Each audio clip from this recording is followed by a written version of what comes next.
Hello everyone, welcome to YouTube Infinity channel. Myself Radhika. Next session start करणार आहे आपण. आता बघा, त्यासाठी आपल्याकडे एक गेम चेंजर बॅच आपण लॉन्च केली आहे. ही बॅच तुम्हाला परचेस करायचा असेल तर या कॉन्टॅक्ट नंबरला तुम्ही कॉल करून बॅच बद्दल डिटेल इन्फॉर्मेशन घेऊ शकता किंवा या ॲड्रेसला येऊन तुम्ही स्वतः व्हिजिट करू शकता. ही बॅच तुम्हाला TCS प्लस जे IBPS पॅटर्न आहे त्यानुसार ह्या बॅचमध्ये तुम्हाला टेक्निकल प्लस नॉन टेक्निकलचा पूर्ण सिलेबस तिथे कव्हर करून दिला आहे, जो की कन्सेप्च्युअल आहे. आणि ही या बॅचमध्ये तुम्हाला म्हणजे पूर्ण जे अपकमिंग एक्झाम आहे त्यासाठी बॅच तुम्हाला बेस्ट असणार. नेक्स्ट बघणार आहे आपण slum taste is use for testing. आता बघा, हा आपला क्वेश्चन स्टार्ट झाला आहे. इथे स्लम टेस्टची टेस्टिंग विचारलेली आहे. यूज कशासाठी करतो आपण? वर्केबिलिटीसाठी करतो, स्ट्रेंथ ऑफ कॉन्क्रीटसाठी नाही करत, परमेबिलिटीसाठी नाही करत. नन ऑफ द अबव आपला आन्सर नसणार आहे. आता बघा, इथे स्लमवर क्वेश्चन विचारला. याआधी पण आपण स्लमवर एक क्वेश्चन घेतला होता की त्यामध्ये त्यांनी विचारलेलं होतं की स्लमची हे किती आहे, व्हॅल्यू किती आहे, म्हणजे RCC साठी किती असणार, परत दुसरं म्हणजे जे पण वर्क आहेत तुमचे PCC साठी किती असणार स्लमची व्हॅल्यू, त्यावर डिपेंड होतं. आता बघा, यांनी आपल्याला टेस्ट विचारलेली आहे. आपलं right answer workability of concrete आहे. बघा, आता यामध्ये तुम्हाला डायमेन्शनवर क्वेश्चन विचारू शकते. हे आहे आपलं 100 mm. ही आहे टॉप साइड. ही आहे 200 mm. हे आहे बॉटम. हाईट आहे 300 mm. आता यावर क्वेश्चन विचारलेला आहे तुम्हाला जे आता तुमची PWD आणि WRD एक्झाम झाली त्यामध्ये. नेक्स्ट आहे की तुम्हाला आता टेस्टिंग ऑफ रॉड, यामध्ये जो रॉड यूज करतो आपण, टेस्टिंग ऑफ रॉड पर पण क्वेश्चन विचारू शकते. हा आपला स्टीलचा रॉड असतो. यामध्ये तुम्हाला 50 mm डायमीटर असते आणि 60 सेंटीमीटर त्याची लेंथ असते त्या रॉडची. यावर क्वेश्चन विचारू शकते. हा बघा, हा एक डेटा आहे. बघा, परत आहे टाइप्स ऑफ स्लम.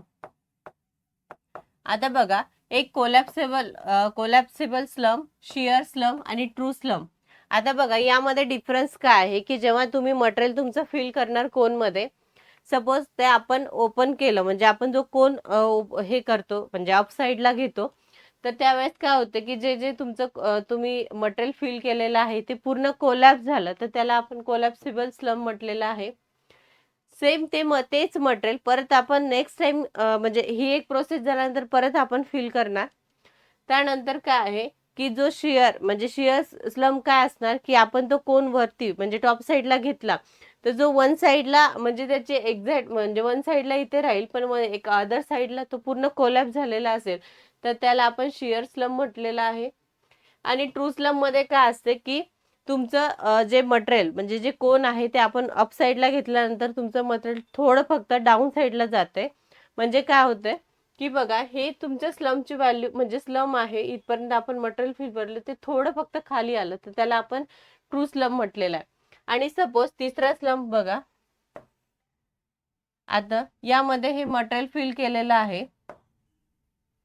हे सपोज तुमचं मटेरियल आहे आणि कोन काढल्यानंतर ॲज इट इज राहिलं, तर याला आपण झिरो स्लम म्हटलेलं आहे. झिरो स्लम हाय. हे एक 4 टाइप्स लक्षात ठेवायचे आहेत तुम्हाला. आता बघा, हा एक म्हणजे स्लमच्या टाइप्सवर क्वेश्चन झाला.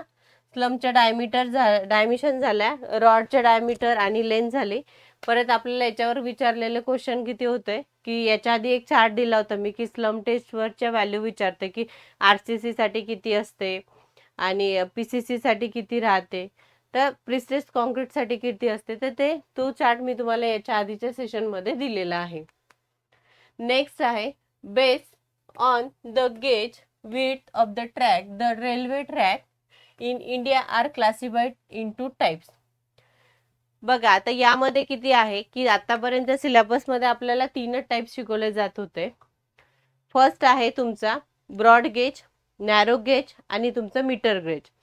आता आणखी एक आपल्याला ऑलरेडी आपल्या सिलेबसमध्ये आपल्याला 4 दिलेले आहेत, पण आपण आतापर्यंत डिप्लोमा आणि मॅक्झिमम लोकांना हे 3च टाइप्स माहिती आहेत. आता बघा गेज म्हणजे काय, आधी आधी ते बघून घेऊ आपण. बघा गेज म्हणजे काय असते, तुमचं हे डिस्टन्स, इनर डिस्टन्स, हे जो तुमची रेल्वे पटरी आहे, हे जे काय म्हणते रेल आहे, हा, तर या रेलचं जे इनर डिस्टन्स आहे त्याला आपण काय म्हटलेलं आहे, गेज. Gauge distance. ही डायग्राम मी तुम्हाला ते गेज काय आहे हे दाखवण्यासाठीच केलेली आहे. बघा आता याच्यामध्ये आपल्याकडे आहे, फर्स्ट आहे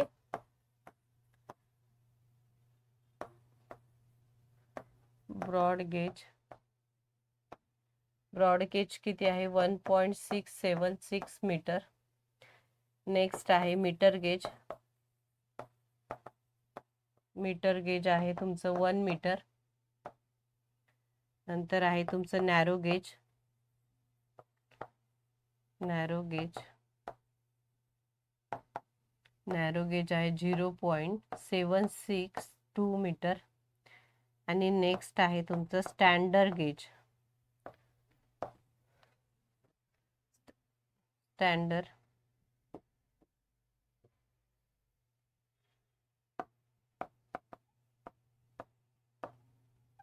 स्टँडर्ड गेज हे आहे तुमचं 1.435. हे आहे मीटर मध्ये. बघा आतापर्यंत आपल्याला 1 मीटर,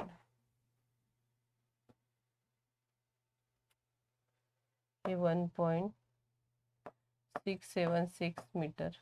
1 मीटर 0.762 मीटर. हे आहे आपल्याला मीटर गेज. म्हणजे गेजचे विड्थ विचारलेली आहे आपल्याला, तर त्या वेगवेगळ्या आहेत. Metre, broad gauge, metre gauge, narrow gauge आणि स्टँडर्ड गेज. हे आहेत 4 टाइप्स. पण आतापर्यंत आपल्याला फक्त हे 3च माहिती होते. याचा आन्सर असणार आहे 4, म्हणजे बी 4 असणार आहे. बघा नंतर आहे if a tyre pressure gauge read 1.5 bar and atmospheric pressure is 1 bar, what is the absolute pressure is inside the tire. बघा हे झालं absolute pressure 0. हे झालं तुमचं atmospheric.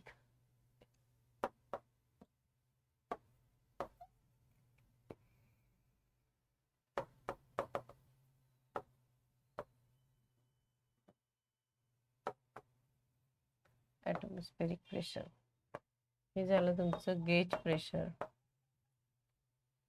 हे झालं तुमचं व्हॅक्यूम प्रेशर.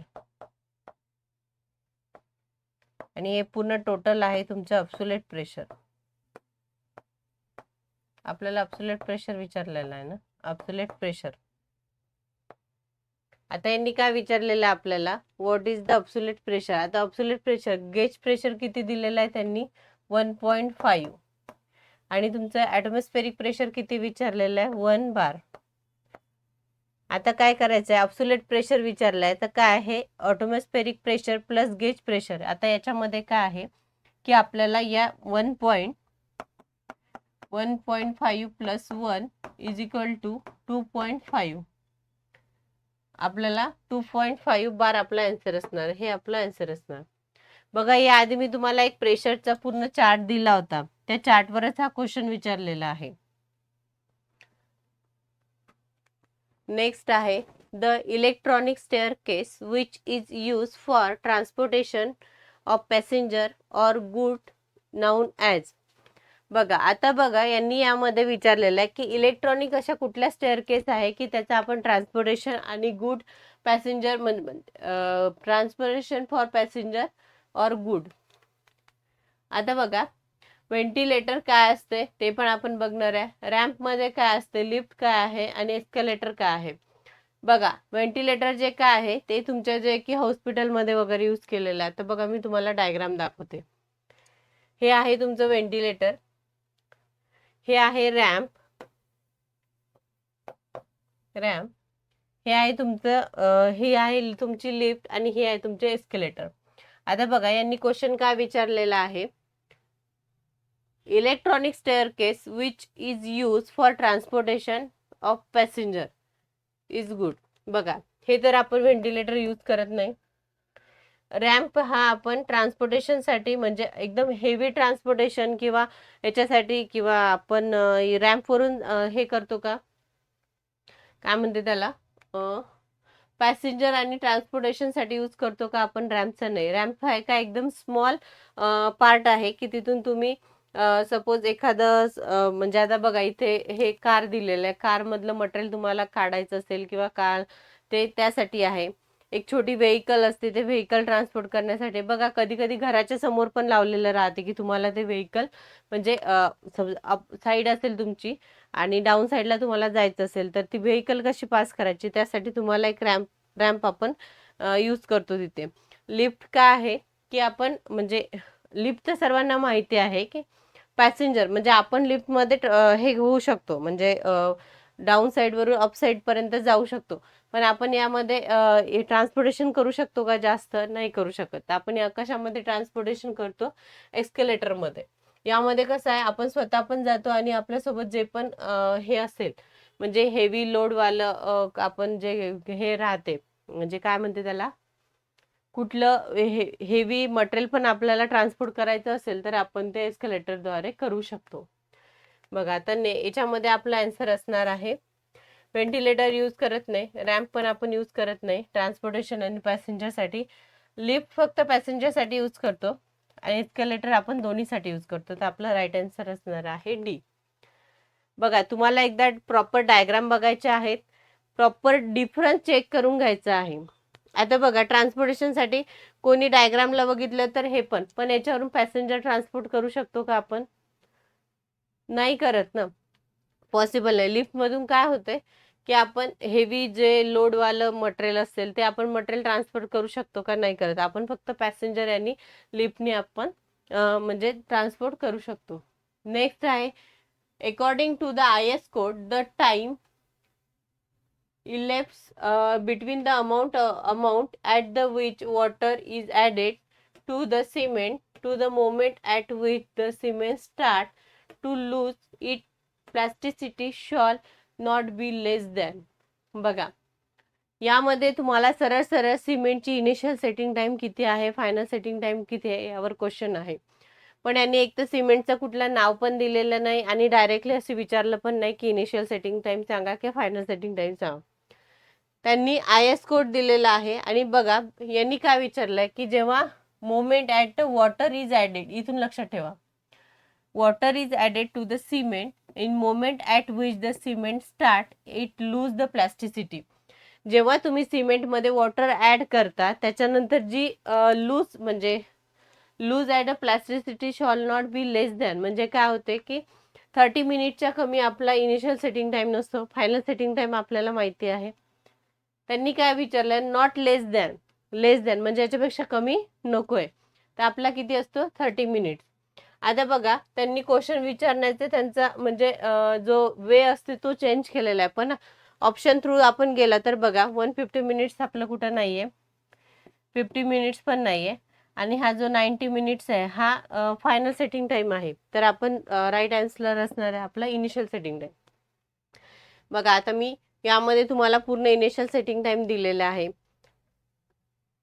यामध्ये इनिशियल सेटिंग टाइम मध्ये तुम्हाला बघा पूर्ण सिमेंटचे दिलेले आहेत, इनिशियल किती असायला पाहिजे आणि फायनल किती असायला पाहिजे.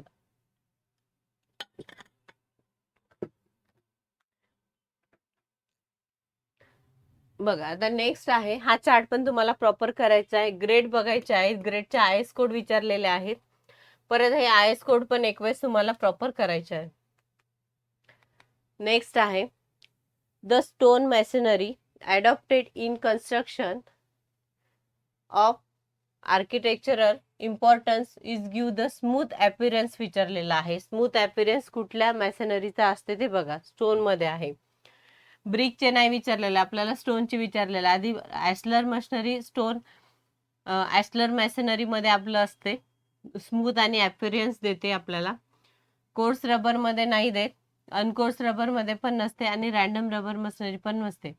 आता बघा, ह्या ज्या हे आहे ॲशलर मशिनरी, ही काय आहे की स्मूथली आहे, तुमचे प्रॉपर. सरळ सरळ मी तुम्हाला डायग्राम दाखवते आधी, म्हणजे बघा, ही जी आहे तुमची ॲशलर मशिनरी आहे. बघा, ॲशलर मशिनरी मध्ये काय आहे की त्यांनी प्रॉपर, म्हणजे त्याची जी स्मूथ आहे, इथे विचारलंय स्मूथ आणि अपीअरन्स पाहिजे, म्हणजे ते काय आहे की वन लेअर मध्ये प्रॉपर लावलेले आहेत. बघा, लावलेले आहेत, याला आपण म्हटलेलं ॲशलर मशिनरी. नेक्स्ट याच्यामध्ये आहे की तुमची कोर्स रबर मशिनरी कुठली आहे की ही ही आहे तुमची कोर्स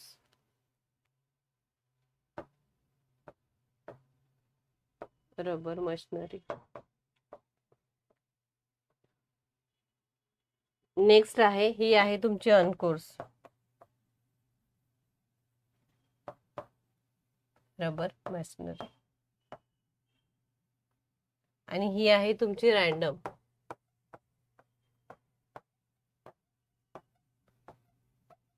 आता बघा, uncoursed rubble masonry, coursed rubble, uncoursed, random, आणि ही आहे तुमची ॲशलर. आता बघा, यामध्ये तुम्हाला हे टाइप्स दिलेले आहे. आता यामध्ये काय करायचं आहे की तुम्हाला जो पण मॅशनरीचा जो टॉपिक आहे तुमचा, त्यामध्ये प्रॉपर डायग्राम करून जायचं आहे, त्याचा यूज कुठे होते ते करून जायचं आहे. थोड्या डायग्राम कन्फ्यूज होतात, पण तुम्ही नेहमी नेहमी बघून गेलात किंवा नेहमी नेहमी एखाद्या वेळेस काढून पण बघितलं तर तुम्हाला हा टॉपिक क्लिअर होते. मी त्यासाठी तुम्हाला इथे डायरेक्ट डायग्रामच दाखवलं, कारण काय होतं की आपला म्हणजे इथे आपण काढत बसला तर वेळ जातो. नेक्स्ट आहे, आता आपला आन्सर असणार आहे ॲशलर, आणि स्मूथ अपीअरन्स विचारला तर त्या ॲशलर मध्ये असते. रबर रबर रबर, हे पण रबर आहे, रबर रबर. रबर कसं असते, सरळ सरळ लक्षात ठेवायचं. रबर का आहे की त्याला कुठला पण शेप दिला तर तो शेप घेते रबर, बरोबर आहे. यांनी काय विचारलंय, स्मूथ अपीअरन्स विचारलंय, तर ॲशलर मशिनरीचा असतो.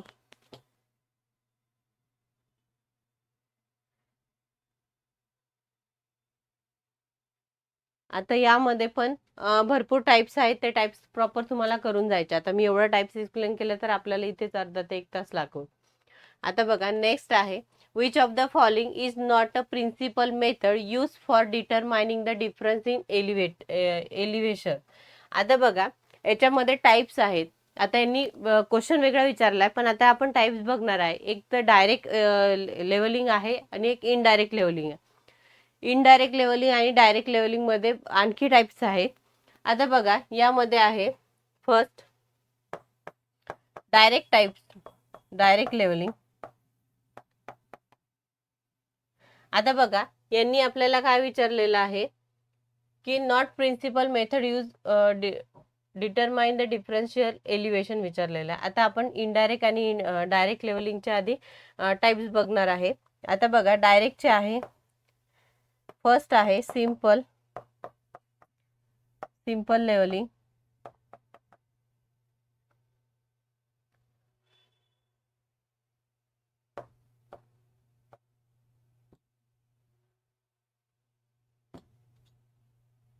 आपण नवीन पेजवर घेऊ. बरं ठीक आहे, इथे डायरेक्टचे घेऊ, इथे इनडायरेक्टचे घेऊ.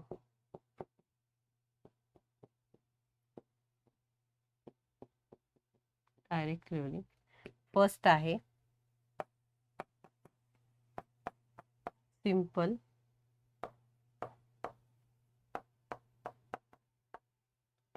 लेवलिंग. सेकंड आहे डिफरन्शियल लेवलिंग. थर्ड आहे reciprocal levelling. Fourth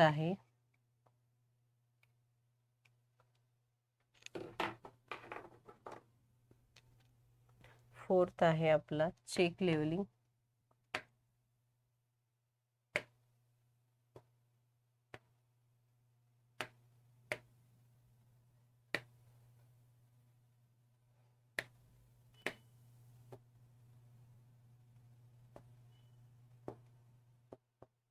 check levelling. 4th आहे तुमची प्रोफाईल लेवलिंग.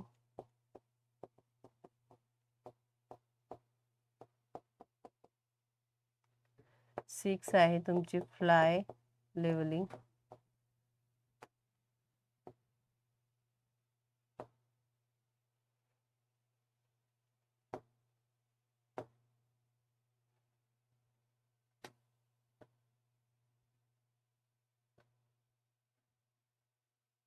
इथे लिहू आपण.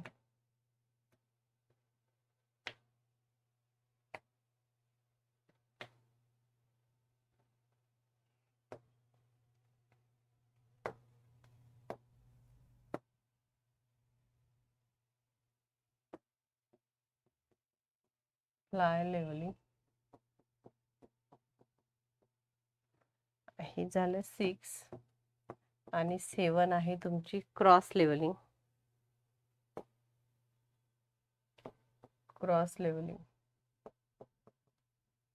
हे झाले तुमचे डायरेक्ट लेवलिंगचे टाइप्स. आता नेक्स्ट आहे तुमचे इनडायरेक्ट लेवलिंग. आता बघा इनडायरेक्ट लेवलिंग मध्ये पण आहेत. इनडायरेक्ट लेवलिंगचे टाइप्स आहे. फर्स्ट आहे तुमचा एक ट्रिग्नोमेट्रिकल लेवलिंग.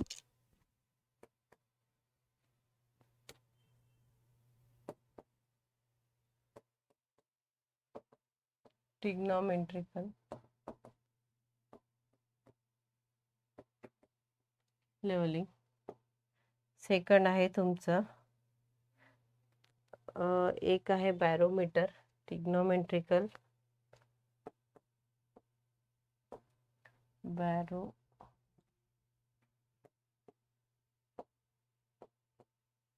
Barometer levelling.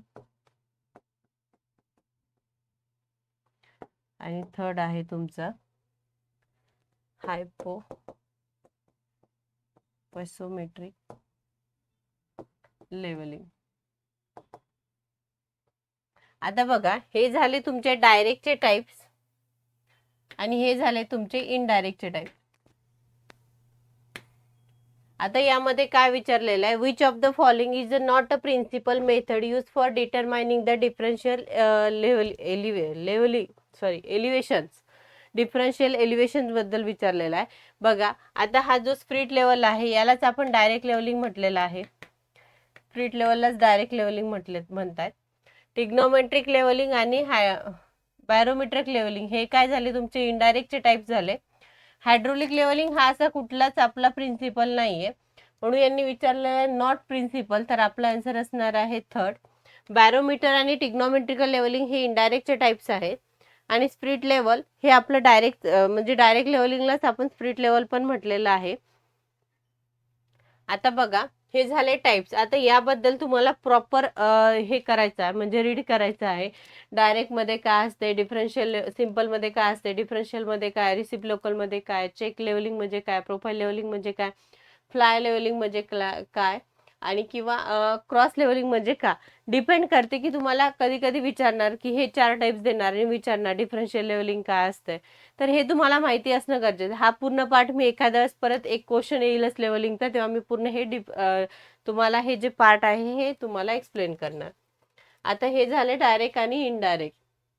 हे पण माहिती असणं गरजेचं आहे. कधी कधी असं पण विचारणार डायरेक्ट कुठल्या आहेत आणि इनडायरेक्ट कुठल्या आहेत म्हणून. तर आपलं राईट आन्सर असणार आहे थर्ड, हायड्रोलिक लेवलिंग. नेक्स्ट आहे which of the following helps in detecting the local attraction. आता याच्यामध्ये विचारलं आहे की लोकल अट्रॅक्शन. आता बघा difference in the fore bearing and back bearing. Fore bearing आणि back bearing. Differential slope between the two station surveillance हे तर नाहीच आहे. Differential in a true bearing and magnetic bearing हे पण नाही आहे. Differential in elevations of the 2 point in survey line. 2 point in survey line नाही, हे पण नाही. बघा लोकल अट्रॅक्शन काय असते की फ्री फॉर्म लोकल अट्रॅक्शन. यामध्ये काय असते की तुमची फोर बेरिंग आणि बॅक बेरिंग यामध्ये जो डिफरन्स आहे हा 180 असायला पाहिजे. म्हणजे दोन मधला डिफरन्स हा सपोज 180 पेक्षा जास्त असेल किंवा 180 पेक्षा कमी असेल तर तिथे लोकल अट्रॅक्शन असते, आपण असं कन्सिडर करतो. त्यासाठी आपण रूल पण यूज करतो. लोकल अट्रॅक्शन ऍड झाले तर सपोज ते हे आहे बॉडीच रूल वगैरे आहे, तर आपण काय करतो की त्यासाठी काय आहे की याने लोकल अट्रॅक्शन आपण केव्हा कन्सिडर करतो की सपोज तुमचा फोर बेरिंग आणि बॅक बेरिंगचा एक्झॅक्ट 180 असेल तर ते काय आहे तुमचं फ्री फॉर्म लोकल अट्रॅक्शन आहे. त्यामुळं काय होतं की तुम्हाला म्हणजे तुमची जी रीडिंग आहे ती परफेक्ट आहे. आपलं फर्स्ट आन्सर असणार. नेक्स्ट आहे at which percentage of the carbon does steel become a classified as a cast iron. आता बघा हा एक्झॅक्ट पर्सेंटेजवर क्वेश्चन आहे. अबाव द 2% असते कास्ट आयर्नचं पर्सेंट कार्बन पर्सेंटेज मध्ये. आता नेक्स्ट आहे what are the standard value for multiplying and additive constant in stadia tacheometer. आता बघा यामध्ये काय आहे की मल्टिप्लाइंग कॉन्स्टंट आणि ॲडिटिव्ह कॉन्स्टंट काय असते ते बघा. जेव्हा ॲनालिटिकली लेन्स आहे ती आपण यूज केली तर तेव्हा काय असते की क्वेश्चनमध्ये दिलेलं राहते तुम्हाला ॲनालिटिकली लेन्स यूज केलेली आहे, तर त्यामध्ये काय असते मल्टिप्लाइंग आपण कॉन्स्टंट घेतो, ॲडिटिव्ह 0 असते, इथे 10 दिलेलं आहे. मल्टिप्लाइंग 100 असते, तिथे 0 दिला आहे. मल्टिप्लाइंग कॉन्स्टंट 0, ॲडिटिव्ह 100 हे उलटं दिलं आहे. मल्टिप्लाइंग कॉन्स्टंट तुमचा 100 असते आणि ॲडिटिव्ह कॉन्स्टंट हा तुमचा 0 असते. आता बघा यामध्ये एक परत क्वेश्चन विचारलेला आहे तुम्हाला, डिस्टन्स फॉर्म्युला विचारला आहे के एस प्लस सी. सी का आहे तुमचा ॲडिटिव्ह कॉन्स्टंट आहे आणि के जो आहे तो तुमचा मल्टिप्लाइंग कॉन्स्टंट आहे आणि एस जो आहे तो तुमचा स्टेडिया इंटरवल जो डिस्टन्स असते डिफरंट 2 पॉईंट मधलं त्याला आपण स्टेडिया म्हटलेलं आहे. आता बघा केचा जो फॉर्म्युला आहे तो एफ अपॉन आय आहे. हे काय आहे फोकल लेंथ आहे, फोकल लेंथ, आणि हे आहे तुमचं स्टेडिया इंटरवल बघा. आणि ॲडिटिव्ह कॉन्स्टंट काय आहे एफ प्लस डी, हा ॲडिटिव्ह कॉन्स्टंटचा फॉर्म्युला आहे. बघा याआधी आपण क्वेश्चन घेतलेला आणि ॲडिटिव्ह कॉन्स्टंटवर आपण फॉर्म आपलं प्रॉब्लेम पण सॉल्व्ह केलेला आहे. तर यामध्ये फक्त तुम्हाला एक सांगायचं होतं की हा एक फॉर्म्युला लक्षात ठेवा. तुम्हाला फोकल लेंथ हे पण हा पण फॉर्म्युला विचारू शकते. मल्टिप्लाइंग कॉन्स्टंटचा फॉर्म्युला काय, ॲडिटिव्ह कॉन्स्टंटचा फॉर्म्युला काय, किंवा डिस्टन्स काढायला देणार तुम्हाला, के देणार, सी देणार आणि एस पण देणार, तुम्हाला फक्त डिस्टन्स विचारणार. तर हे कॅल्क्युलेशन यायला पाहिजे. यामध्ये मल्टिप्लाइंग कॉन्स्टंट म्हणजे एक्झॅक्ट आन्सर आहे आपलं की मल्टिप्लाइंग कॉन्स्टंट हा 100 असतो आणि ॲडिटिव्ह कॉन्स्टंट हा 0 केव्हा असतो जेव्हा ॲनालिटिकली लेन्स आपण प्रोव्हाइड केलेली राहते तेव्हा यामध्ये म्हणजे हा डिफरन्स आहे. आणि जेव्हा ॲडिटिव्ह आणि ॲनालिटिकल लेन्स नसते तेव्हा आपण म्हणजे तिथे मल्टिप्लाइंग कॉन्स्टंट आणि ॲडिटिव्ह कॉन्स्टंट आपल्याला काढावा लागतो. हे बघा एक आपल्याकडे ई बुक आहे, ई बुक आपण लॉन्च केलेलं आहे. या ई बुकमध्ये तुम्हाला TCSचे जे पण आतापर्यंतचे PYQ आहेत किंवा आतापर्यंतचे जे एक्झाम झाल्या आहेत त्यामधले पूर्ण क्वेश्चन तुम्हाला या ई बुकमध्ये मिळणार. हे ई बुक ओनली फक्त 10 रुपीजमध्ये आहे. त्यामध्ये तुम्हाला मराठी, इंग्रजी, सामान्य ज्ञान, बुद्धिमत्ता चाचणी या चारही विषयाबद्दल तुम्हाला पूर्ण यामध्ये क्वेश्चन दिलेले आहे.